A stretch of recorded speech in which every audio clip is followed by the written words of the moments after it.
შემეცნებით საგანმანათლებლო პროექტი რადიო კინო მზადდება სტუდია კოცის ბაზაზე. პროექტის ხელმძღვანელი კობა ცხაკაია. როსტომ ჩხეიძე, შავი ჩოხა, ქაქუცა ჩოლოყაშვილის ცხოვრების ქრონიკა.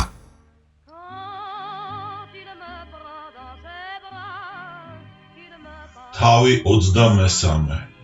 ღმერთო ჩემო, ღმერთო ჩემო, რისთვის დამიტევე მე?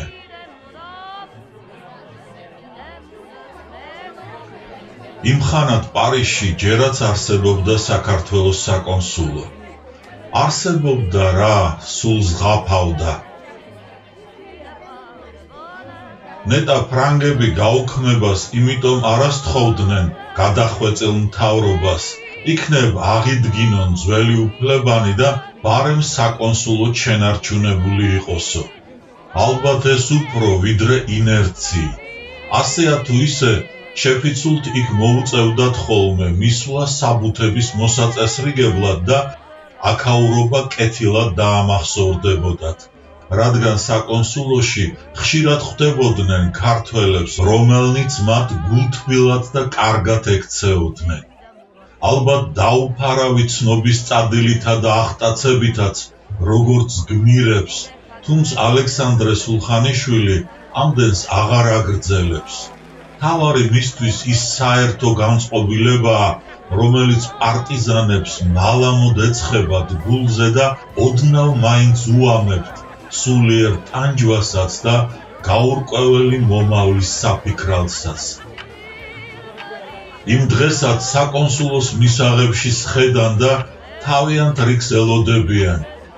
იქვე 4 კაცის ტრიალებს, ძველი ემიგრანტები, რაღაც საქმეზე მოსულან და გაიგებენ თუ არა რიგში მსხდომთა ვინაობას, სეტყვასავით დააყრიან კითხვებს, ვისაც რა აინტერესებს.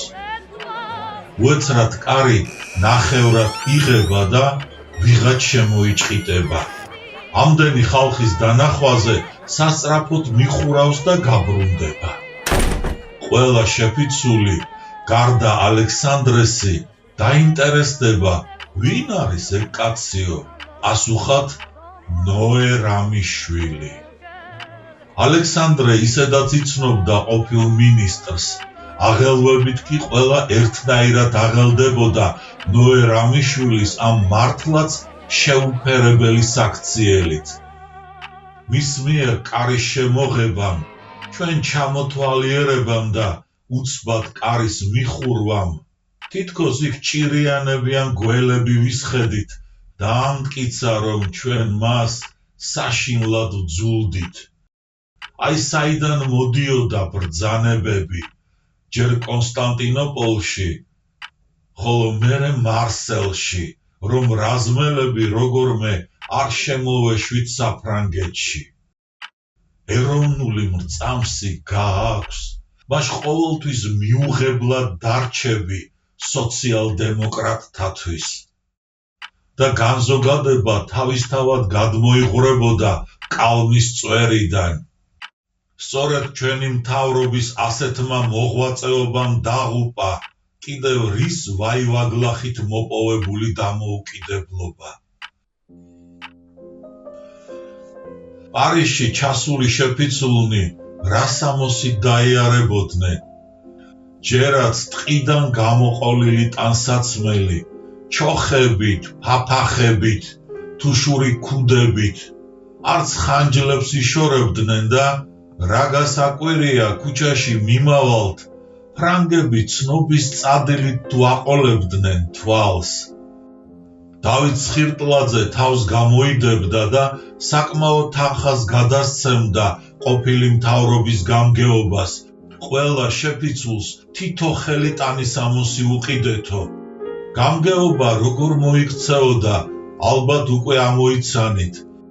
შეეცდებოდნენ, რაც შეიძლება იაფფასიანი ტანსაცმელი ეყიდათ რაზმელებისათვის, რათა ფული თავისთვისაც გადაენარჩუნებინათ.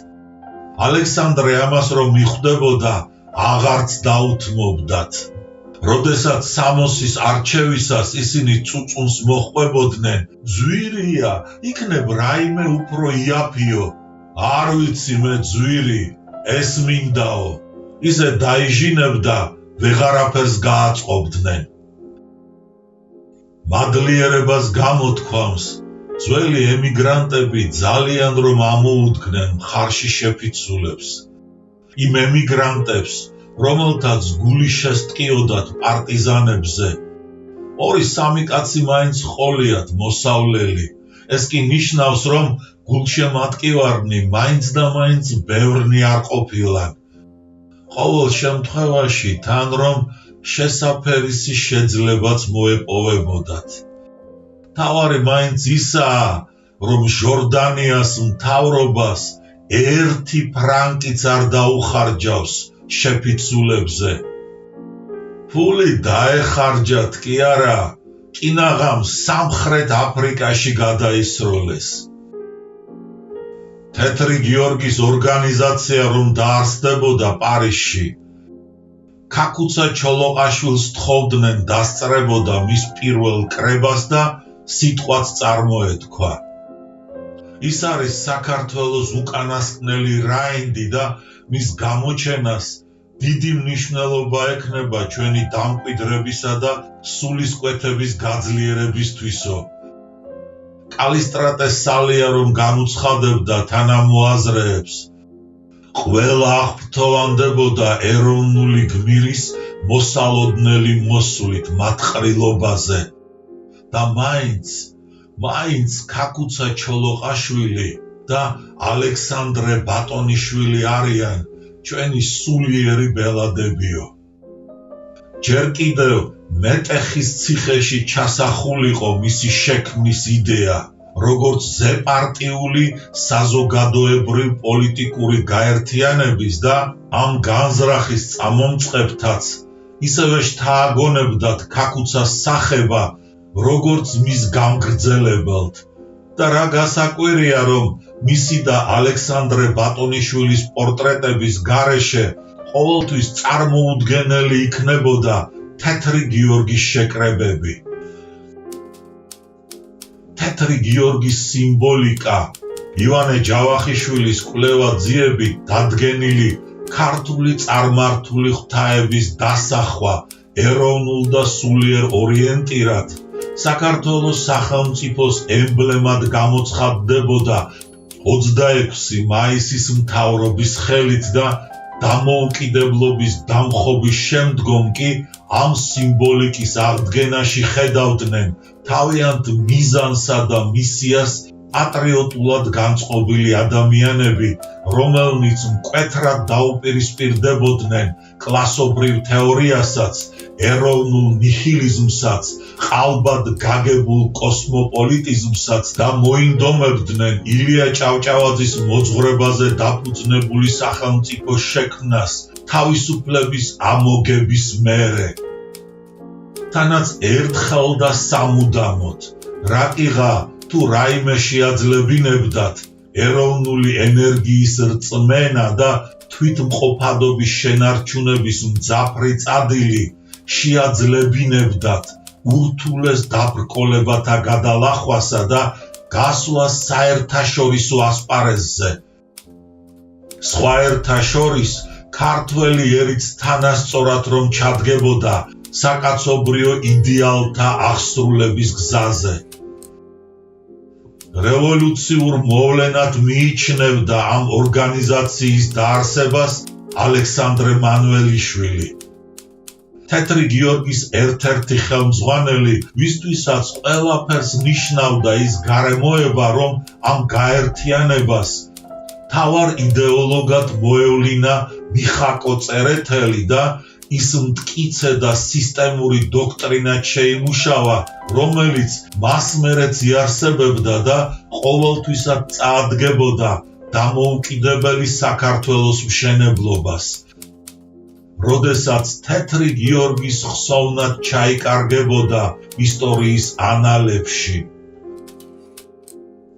ქაკუცა ჩოლოყაშვილს კი უთუოდ გამოუკეთებდა გუნებას ყველაზე სანდოდ საგულვებელი, ამ ორგანიზაციის დაარსება და ამიტომაც მიმართავდა მის წევრებს ჩვეული მღელვარებით 1924 წლის 24 ოქტომბერს. რაღაც მასაც გახარებოდა წუხარე განცდებით შეპყრობილს.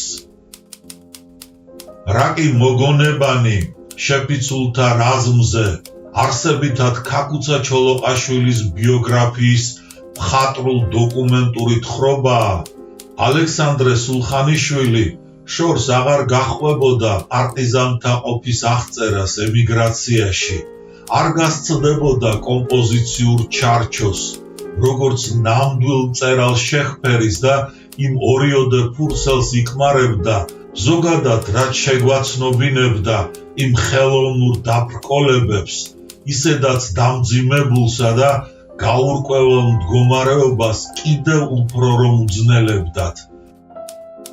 აქ კი იკმარებდა, მაგრამ ლოდივით რომ აწვა გულზე იმ გაუსაძლის დღეთა მოგონებანი, იმას ბოლომდე ამოთქმა არ უნდოდა.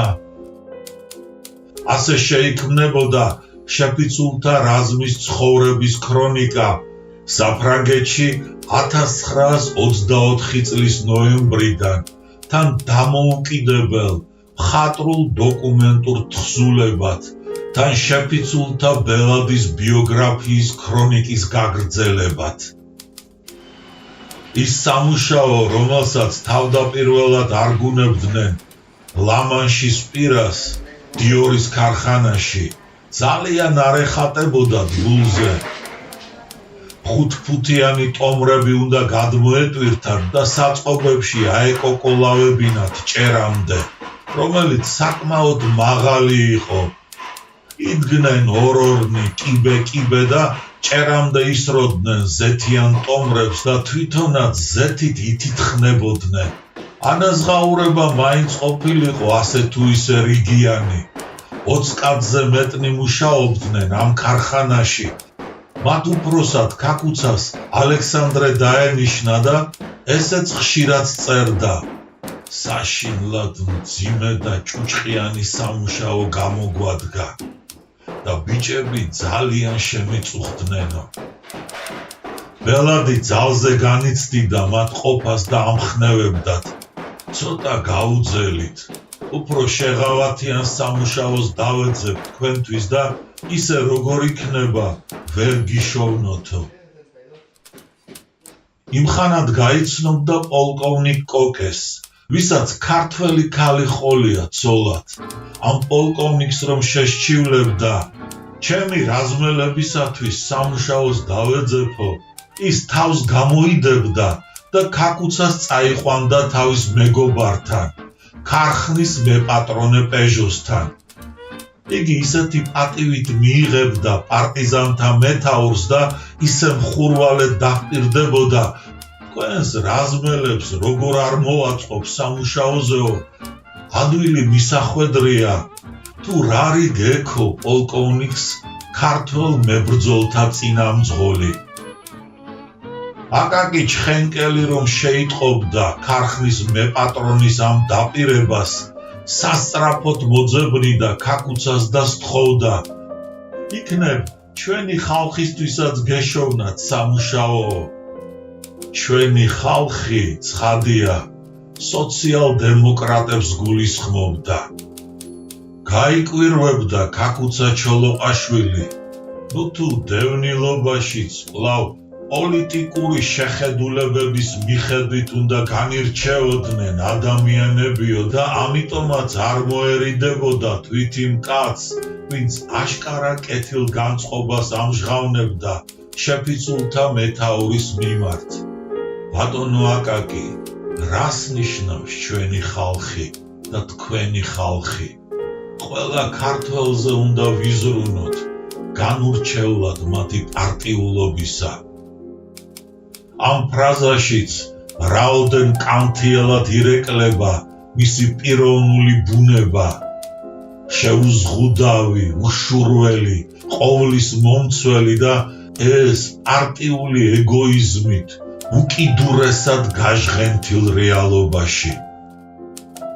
შეისმინა თუ არა აკაკი ჩხენკელმა მისი შეგონება ძნელი სათქმელია, თუმცა რაც ყველაზე ძალიან ეწადა, ეს კი კარგად გაიგო და ვიდრე რაზმელები დიორის ქარხანას თავს დაანებებდნენ და აქეთ გამოეშურებოდნენ ოდინკურში, სოციალ-დემოკრატები უკვე დაიწყებდნენ სამსახურს პეჟოს ავტომანქანების ქარხანაში, თითქმის 50 კაცი. ესეც რარიგ დაფაცურებულა და ისინიც რა მალევე მიქანებულან. კინაღამ გამოაცალეს ხელიდან პარტიზანებს სამუშაო ადგილები. კიდევ კარგი პეჟოსათვის სულ ერთი არ გახლდათ მისპირდებოდა და მისი გულისათვის ფართედ გაეღო თავისი ქარხნის კარი ქართველებისათვის. თორემ შესაძლოა შეფიცულნი მშრალზე დარჩენილიყვნენ.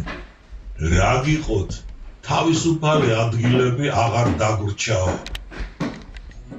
ოდინკურში ჩასვლამდე რაზმელები რამდენიმე დღე პარიზში რომ მოითქვამდნენ სულს, მათ მეთაურად ქაქუცა კვლავ ალექსანდრეს დანიშნავდა.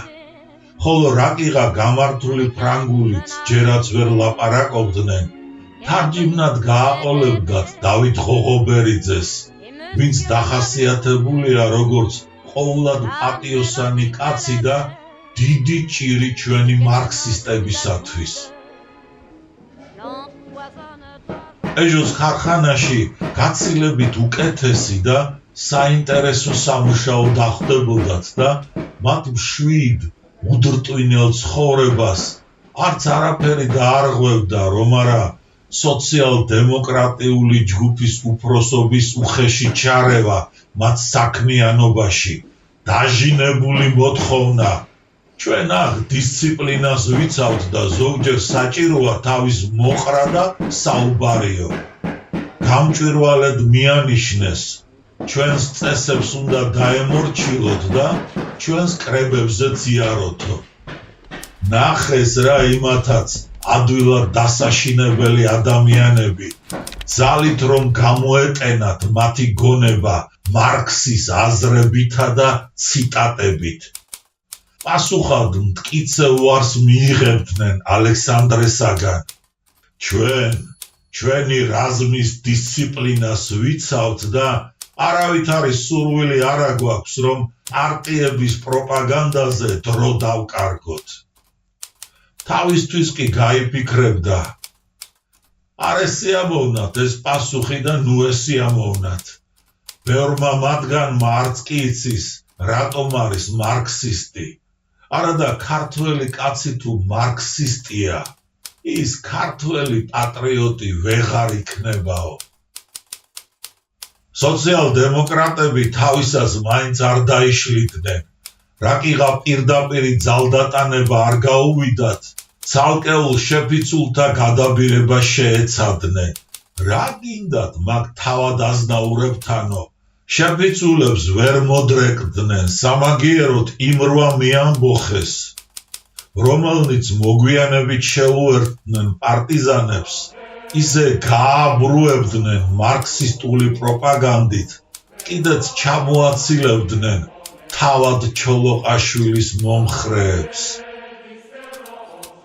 იმის მაგივრად, რომ დამარცხების შემდეგ უცხოეთში გამოქცეული ქართველობა უფრო მტკიცედ შევკავშირებულიყავით, ჩვენი მარქსისტები ცდილობდნენ ერთმანეთში შუღლი და უთანხმოება ჩამოეგდოთ, რასაც კომუნისტები შვრებოდნენ და შვრებიან დღესაც ყველა ქვეყანაში.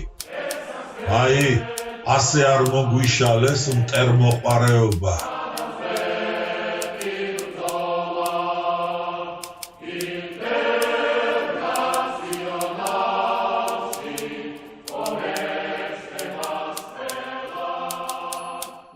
ალექსანდრე თავისას ესწრაფვოდა და ქარხნის დირექტორთან მოლაპარაკების წყალობით კიდევ რამდენიმე გადმოხვეწილ ქართველს გამოიყვანდა სტამბოლიდან.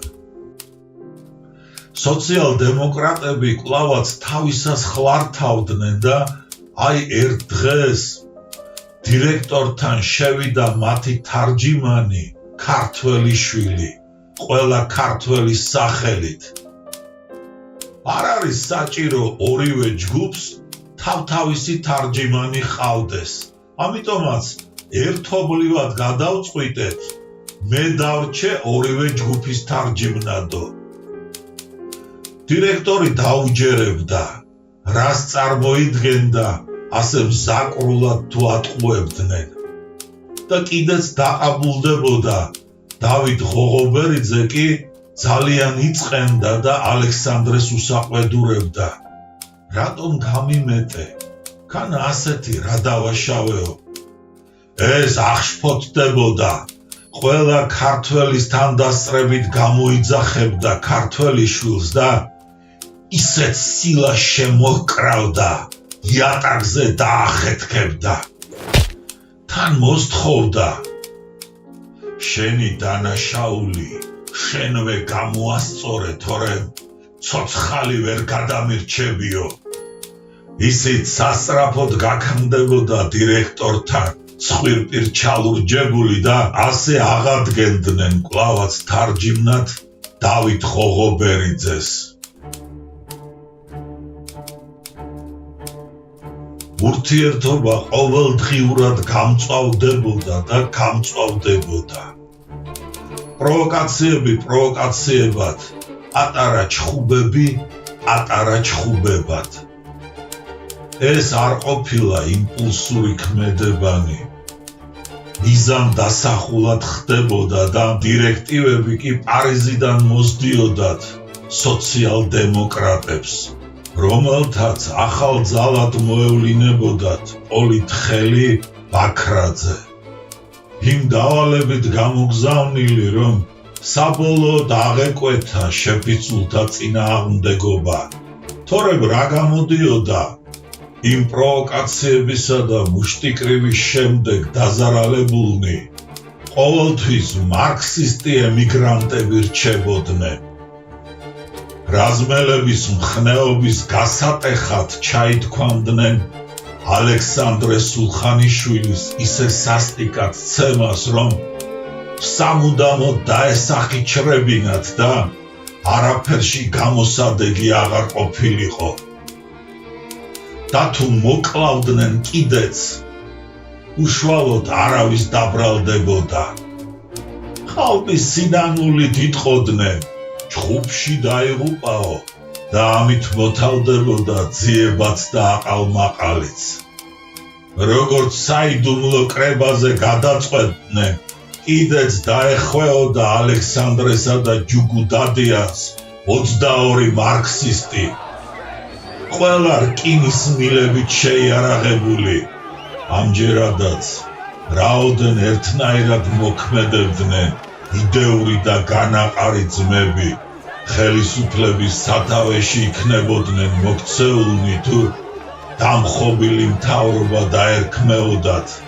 ტერორიზმი მათი პოლიტიკური წამსისა და მოქმედების უმთავრეს საყრდენად და გზამკვლევად რჩებოდა.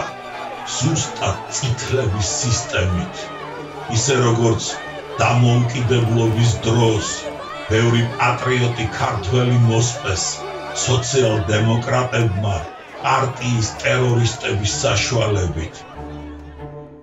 დამზაფრელი ფრაზაა, დამოუკიდებლობის ჟამსაც თუ განაგრძობდნენ სოციალ-დემოკრატები ტერორისტულ თავდასხმებს, საამისო უშუალო ცნობები სხვაგან არსად მოგვეპოვება თუ არა ამ მემუარულ თხზულებაში.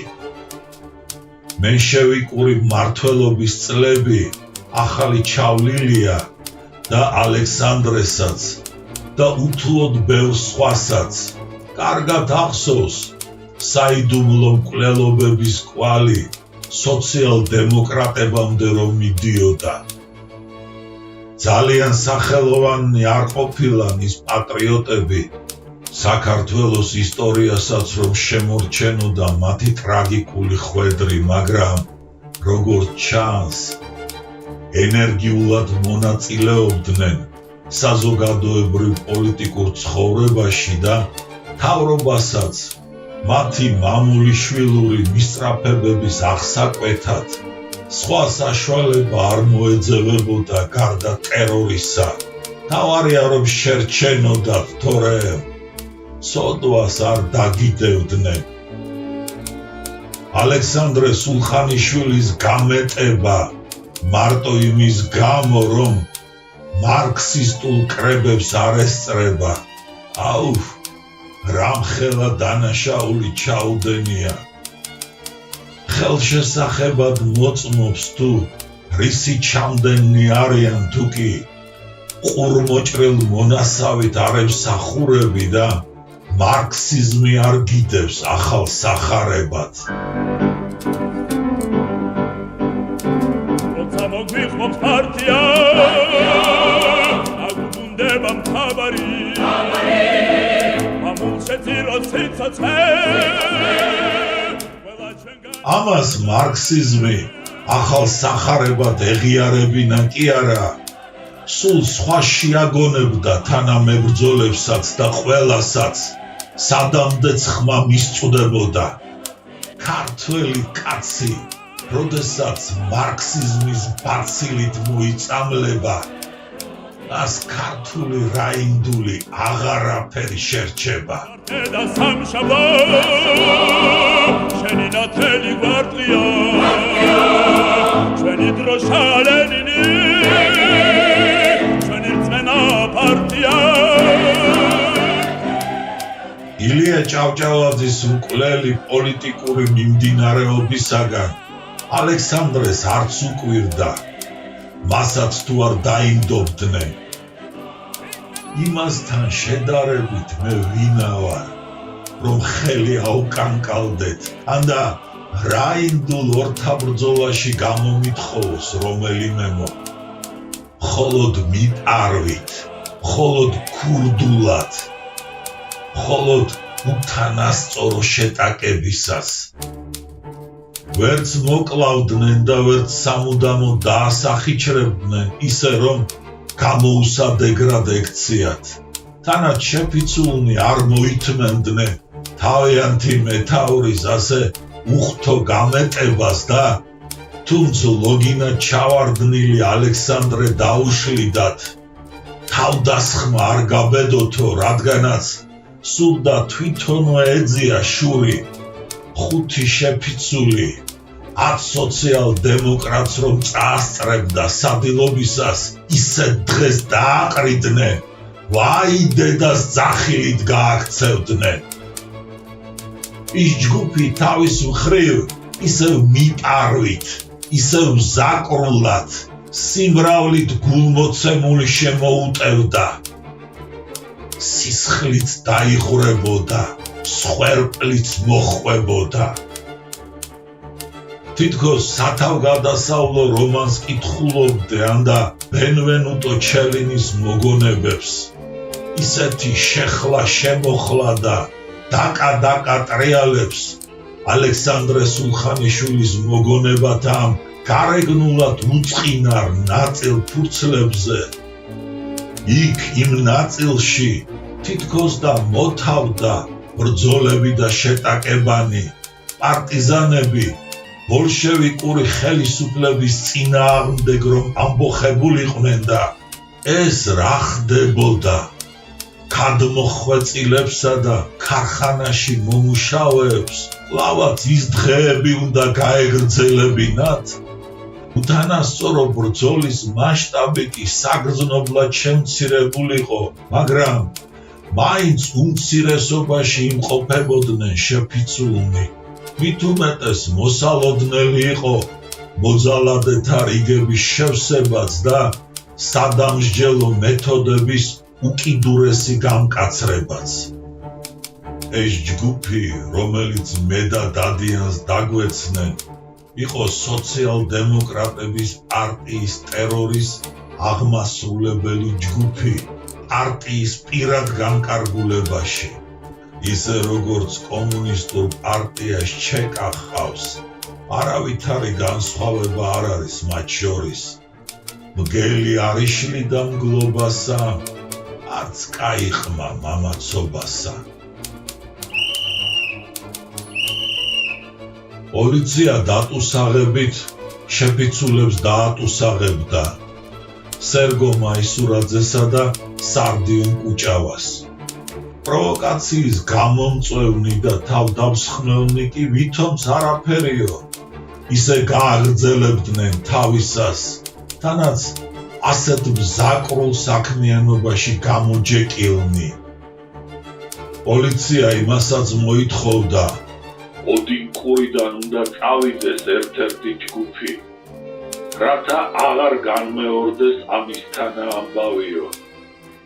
ალექსანდრე ჯერაც ლოგინში იწვა ამას რომ შეიტყობდა და ყველას გაახსენებდა რომ ეს ადგილი ქარხნის მეპატრონემ უწყალობა ქაქუცა ჩოლოყაშვილს პოლკოვნიკ კოკეს შუამდგომლობის მეოხებით და თუ აქ სოციალ-დემოკრატების მუშაობდნენ ეს იმიტომ რომ ქაქუცამ შეიწყნარა აკაკი ჩხენკელის თხოვნა. ამიტომაც თუ ამ ორ ჯგუფიდან ერთ-ერთი უნდა გაცლოდა ოდენკურს, უსათუოდ სოციალ-დემოკრატები, რადგანაც ეს სამუშაო შეფიცულებს ეკუთვნოდათ. მისი გადაწყვეტილება მტკიცე გახლდათ. ჩვენ აქედან არსადაც არ წავალთო.